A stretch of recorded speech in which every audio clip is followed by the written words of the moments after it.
Welcome back to the Gun Show, my friends. We appreciate you being here. Yes, you. Yes, you. I'm talking to you. That's right. Are you looking at this camera? Yes, you. If you're just listening, well, it also means you. You can't see my finger pointing at you. But we're happy to have you today. We're talking all things IMTS, and today, Mitsui Seiki. You know you love it, and it's even fun to say. Mitsui Seiki. It's fun to say. High technology, and I got two great friends with me today, Tyler and Joe. But to join them, I got my buddy Arthur Field with me with MTDCNC. For those of you who are joining us at IMTS, we'll be on the Mitsui Seiki booth Wednesday from 10 to 12. The booth number is 338700, and we want to see you there. But just because we're there on that day, join them every day. Go see the technology. It could really increase your capacity at your manufacturing facility. Tyler, I'm going to start with you, man. I love IMTS. Been there a bunch of times. I've spent time with you filming all over the place. Your personality is infectious and fun. But what are we going to see on your booth at IMTS? Welcome back to the Gun Show, my friends. This is the VIP edition. Yeah, we've been, so I joined Mitsui Seiki about a year ago, a little over a year, and we immediately started talking IMTS. So again, share the excitement there. It'll be good to get everybody back together and really showcase some of the stuff that we're great at, right? So automation's a big thing. So we're going to have a new automation with one of our new partners there with the 5-axis machine. And then we've got one of our jig grinders that we're going to be showcasing, a J350G that pretty cool. You know, I learned a lot about grinding in the last year, more than I think I've ever would have thought to have learned in my past life. But we've got a machine there that's going to be able to hold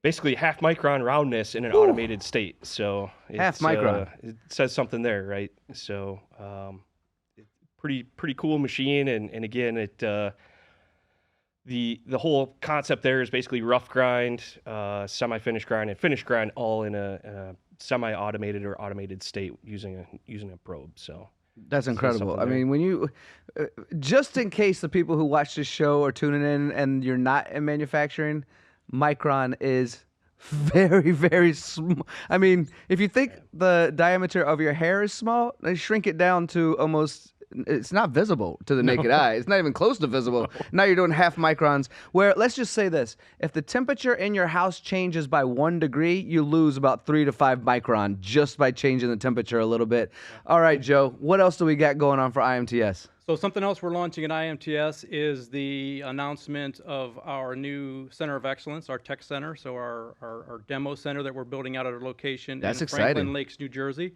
It's something that we had dabbled in the past, but didn't really go full go with it. I mean, we'd have some machines there and have customers come in and do their runoffs and have a quick look, but you know, we're really going all in and doubling down on the capabilities and the capacity of what we're going to do. So we're going to have several machines there at any and all times. We're going to use it for applications training, cutting tool training for existing customers.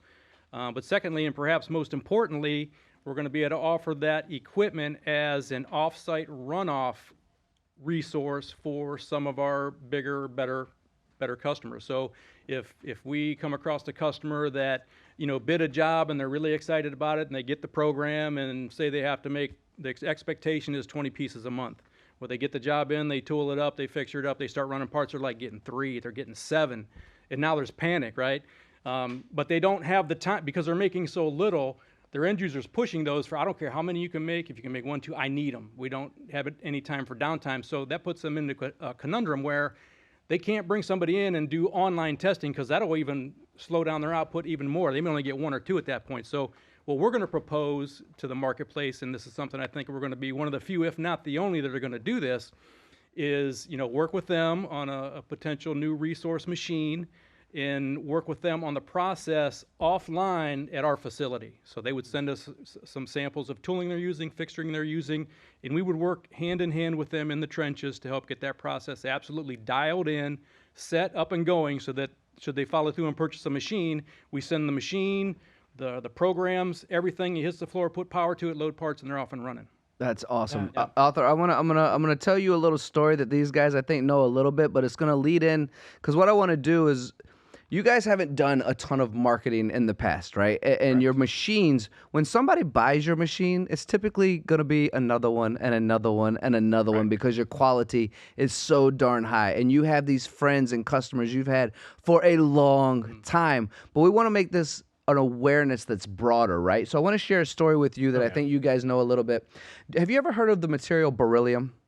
I've heard of it. I've never worked with it. You don't want to because you have to wear a mask and it's considered poisonous. Oh, fair. Okay. But beryllium, when it's sent into space a lot because it's the type of material that if it's close to the sun, there's not a lot of issue. And if it's on the dark side of the moon, there's not a whole lot of issue either because the expansion and contraction of this material in hot and cold, there's not a lot of change. Okay. So they use it in space a lot. But in order to do this, the finish is a polished Miro finish that is gorgeous. It can only be done on a select few machines. And I went into a facility that was doing this application, sending stuff into space. They had bunches of the Mitsui Seiki machines. So I bring that up to segue these guys in just to take a moment to talk about the quality that your machines have so people will want to come see more of this on the booth. And then I'm going to leave it open for some of the questions you might have to follow up on that. So let's just talk about the overall quality of Mitsui Seiki as we continue to shine a spotlight and expand the awareness of the overall technology.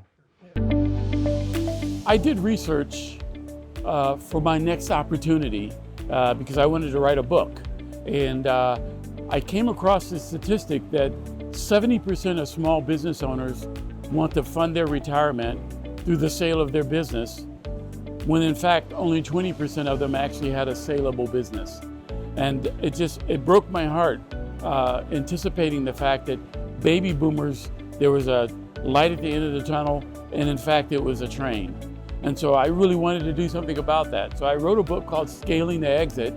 The purpose of the book was to articulate a strategy for small to medium-sized business owners to increase the value of their business to the extent that they could actually sell it and fund their retirement. And that was really the first iteration of what became EBITDA Growth Systems and our brand promise, which is to double the valuation of small, medium-sized businesses, specifically in terms of an exit, but double their valuation or we give them their money back.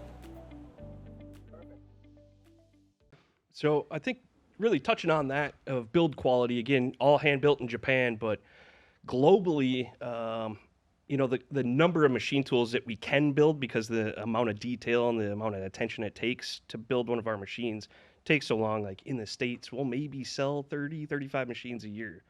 That's about all we can do, just because of the amount of detail of hand scraping. That, Tony, you've done a great job, I think, educating the masses of what that is and what that causes. Trying my best, buddy. You walk in our factory, we've got a really cool little display piece that there's like our normal machine tool hand scrape, if you will, and then we have a jig grind scrape.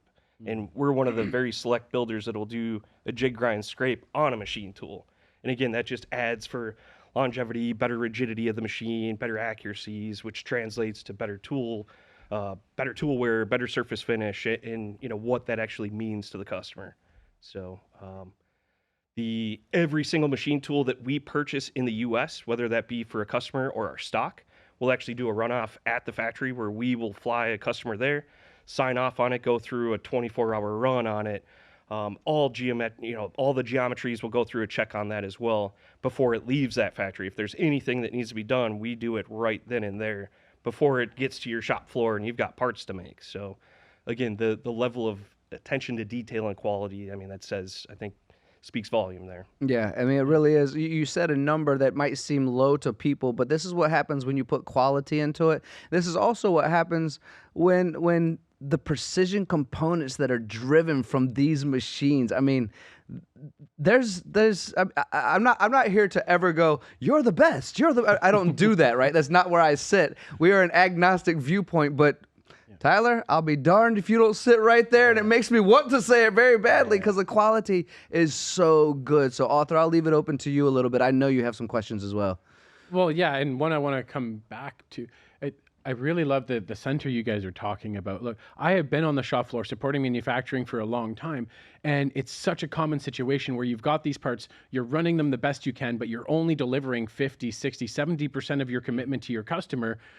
you can't do the testing because you can't afford to get any further behind. And God forbid the testing goes poorly and now you're delivering 30% of your commitment that month. So the fact that you guys are working to have those machines there to support your high-end customers, I mean, with how you're talking about how not how few, but the limited quantity, right? Like it's like a limited issue where you've got to get these Mitsui Seikis and you have that small quantity to work with because of the high quality, because of the high finish, because of the support that you guys seem to be bringing as a team to the market. Now you're setting up this center. I don't even know if I have a question and all that. I'm just You just want to cheer for him, don't you? I just want to cheer. Yeah, it's that's a thing. We could do that here. It's such a conundrum. So the fact that you guys are finding a way to serve your high-end customers, to offer that service, to alleviate their stress so they can go home at night with a little more peace of mind. That's just such a beautiful approach. And I think it says a lot about Mitsui Seiki as a company and the way that you approach the market. You want to bring high quality, limited edition machines to the market. You want to support those customers very well, because their customers are now your customers, just that whole family teamwork aspect to manufacturing. And it makes sense with, I would love to know how you said the automated jig grinding of the base, how does that play in compared to hand scraping? Is there a time you'd use one or the other, or do they both get both services? Typically, a machine will be ordered. It's really a true solution-based machine, right? So some people need crazy accuracy. There's a great write-up on the James Webb Space Telescope. Yeah. Tony, you're talking about those big beryllium mirrors that our machines cut. We custom built 8 horizontal machining centers that would hold 3 micron full stroke, 1600 millimeters of stroke. Even Christmas. So that they could machine those perfectly and through all the different states. Did you say 3 micron micron yeah. across 16? Yeah. He did. Yeah. It Good took a little grief. while to build them, so is pretty wild story. So as we're talking about IMTS and we're introducing, and again, you guys are very famous with the folks you work with, but we're introducing this to hopefully a new audience as well. If I walk onto your booth and I'm exploring just the possibility of who I want to work with in the coming years, what information do you think I'll leave with that day after spending time with you? Yeah, I think the main thing we would want to do is, I like to spend a lot of time on what your pain points are, what you're trying to make, how you're making it now. You guys are typically, or a machine shop is typically an expert at what they do, where we're an expert at we do. And we see a lot of different things at really the high level. So anything that we can learn from a customer that we can take back, think about, and go, man, maybe if we did it a little bit different way with our accuracy and maybe some of our automation partners, maybe we could do it better than they're doing it today, I guess. So really, I think you would want to leave being curious of what we could come up with maybe together as a solution, if that makes sense. I think that's worth walking on your booth. Yeah. And thinking further on that, if you're a customer that's coming to IMTS and a couple parameters that you could keep in your mind of what you're struggling with. So if it's a heat-resistant superalloy material, hard metal, hard to machine, super tight tolerances, if the component that you're machining, once you're done machining it, is worth $10,000, let's say, or higher, and you're struggling trying to manufacture those parts, we could be your partner to help you get through that. Work collaboratively, hand in hand with you. We're a custom tool builder, so we like to say, we build the machine around your application so it absolutely fits like a glove. We don't manufacture a bunch of stock standard machines just one after the other off the assembly line and then take your bespoke application and try to shoehorn it into that. Everything is custom. Everything fits like a glove at the end of the day. At least that's the hope. And it's a very collaborative process back and forth. So if you're looking for a partner that's ready to get into the trenches and be arm in arm with you throughout the entire process, and we're happy to help. And we're looking for long-term relationships. We're not looking for one hitter, sell a machine and then the wheels fall off, no service and support and anything like that. We're doubling down on our service team. We're doubling down on our apps team.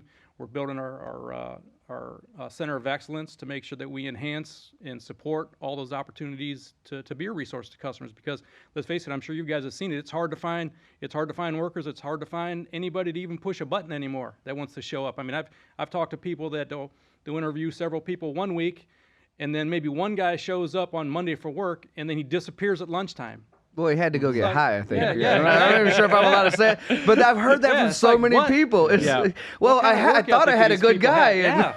It's unbelievable. Joe, if it's okay, I want to pick your brain with something real quick. And Arthur, I don't want to steal all the time like I often do because I talk far too much. No. But, and just the really short answer, because there's a follow-up to that question. But Joe, how long have you been with Mitsui Seiki? Hey everybody, Mike Franz here with Shop Floor Coffee. For 20 years, we've been seeing the same issues going on with workforce development and the shortage in workers across the industry. We wanted a way to give back. Shop Floor Coffee is our way to do that. Proceeds from every bag or every type of coffee you buy from us go back to the community. We work with amazing programs and initiatives across the country where we're giving back. We want to help support the community, come together with us, join us in this effort to help support the community. Please, thank you very much. So I'm early days with Mitsui Seiki. I've been there 2 months, but I have an extensive background, just as you have. I started off as a hands-on machinist. I went through a machinist apprenticeship. I've worked in the cutting tool industry for Sandvik and Kennametal. I worked for Juergens in work holding. So I've got a very well-rounded background of multiple ways. Those are all different sciences unto themselves of how you attack the part and reduce cycle time and increase efficiencies. Now I'm on the machine tool side, so it's really intriguing to me to now see the total package of how to bring all those items together. So probably about 30 years experience all in. So I actually knew all that. Don't tell anyone. I actually planned that. But the follow-up question to that, and Tyler, you're welcome to elaborate on this as well, because I always love speaking and learning with you. But coming from that background, what does this center of excellence that you're going to be able to support your customers mean to you on a personal level? Because for me, saying I can do something for you, trust me, and show me are two different things. And you can now do that for them. And as Arthur said, take the time away from them to have to do it in-house, because we can't fall behind any. Just from the heartstrings pulling of things, what does that mean to you? Oh, it's going to be such a resource and such a humbling opportunity to have something and comforting knowing you have that resource and that foundation behind you to support opportunities like that. Now, I'll give you a good application or example of what working in cutting tools and fixturing and now machine tools is the most frustrating thing I see, and I think that the Center of Excellence will be able to help with that. So you go into an end user and he's looking at any brand milling machine, he's going to spend $100,000, $200,000 on it, and any machine, whether it's a lathe or a mill, is going to have a available machining envelope of, just say, a 3-foot cube, So then he buys the machine, he uses his tooling, you stop in there a couple days later and he's got a 6-inch tool room vise on there, and he's machining, if you took $100,000 divided by the cubic inches of how much he's using, it's like, come on, man, and the opportunity and the resource we'll have to be able to open their eyes and get them to think outside the box, because maybe that's the way they've always done it and they don't know what they don't know. So it's going to be a very rewarding and exciting experience when we bring that online, for sure. Yeah, good answer. Tyler, let's close this thing up as our clock has run to 0 and we're all IMTS all the time. But I've known you in different parts of the world. I consider you a good friend of mine. We text somewhat regularly as well. You've transitioned over to Mitsui Seiki. What excites you most about this technology since you've dove into it recently and you've seen so many different aspects of manufacturing? When you stepped into this world, you said, holy, this is exciting, and this is why. Yeah, I think what really drew me to join Mitsui Seiki was truly, a lot of people go and say, oh yeah, we've got an engineered solution. It's not. It's out of a catalog, or they're sitting around on a bunch of stock and that's what they need to sell. It's great, and you can help people that way, but we truly get to really get the cream of the crop, and we get to really make a difference. I mean, we all joke internally about the James Webb story, but it's such a powerful one that they chose us, and we chose to work with them because we were one of only, I think, any builder in the world that could build a machine that can do that. So to be a part of that and that team, we can do things that will change potentially the world and how we see things, and we get to be a part of that on the manufacturing side. It's a pretty powerful thing to be a part of that, I guess. It's really ideally what drove me to it. Change the world and how we see things. How do you think, Arthur? Well, they're here making the difference. We're with MTDCNC. It seems like a great fit. It does, doesn't it? I like it very much. We have to close this thing out, Arthur, but I've stolen most of this time. Is there anything that I've taken away from you that you'd like to learn today? I don't know about learn, but I just think the way you guys are approaching it with, because it sounds really like you're looking to find those OEMs that right now can't meet the demands of the market, because there's products out there that if we had more of them in existence, we would be using them all because they make such an impact on everyone's day-to-day life.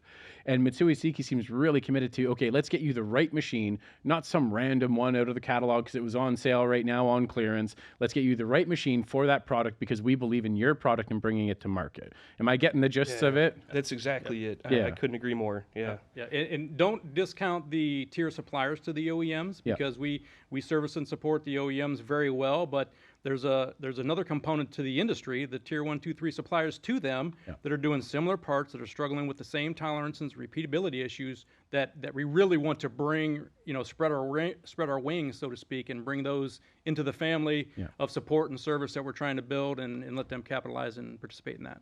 And then they'll get that first solution, and then they'll realize, okay, we're just part of the Mitsui Seiki family, Right. and every product's going to go through them going on forward. Yeah, Oh. that's the idea. Awesome. Beautiful. Well, that is it for today. You two are my heroes. Arthur, you're okay too.